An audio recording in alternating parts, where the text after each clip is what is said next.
I'm Daniel Schulof, a complete charlatan with a massive financial conflict of interest. And this is Dogs, Dog Food, and Dogma.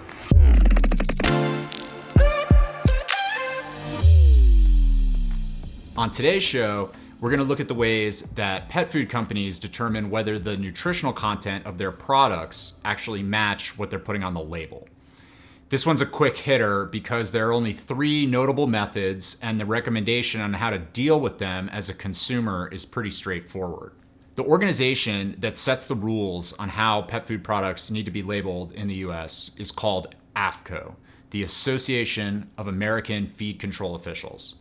And AAFCO is who sets the rules for how pet food companies need to verify the nutritional contents of their products. The first thing to note about this is that AAFCO itself doesn't actually test any products. There's no such thing as an AAFCO-tested pet food.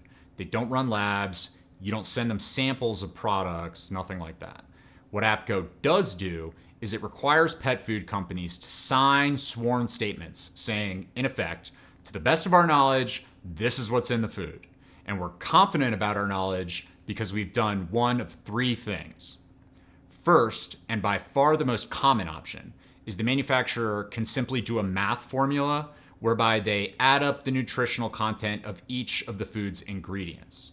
There are online databases that provide this kind of information about the majority of pet food ingredients: potatoes, chicken, byproduct meal, kale, whatever.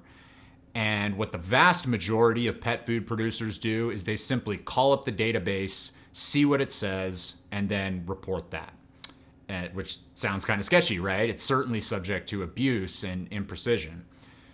Second method, and by far the most misunderstood, is the manufacturer can perform what's called a feeding trial. And this is a small study in which the manufacturer feeds their diet to a small group of dogs for a short period of time and then essentially verifies that none of the dogs get sick. This method is really commonly misunderstood, though, because as we all know, clinical trials are the gold standard method for evaluating scientific theories. So a feeding trial sounds like this rigorous experiment where loads of dogs are followed over the course of their lives to make sure that none of them develop any chronic diseases or other problems.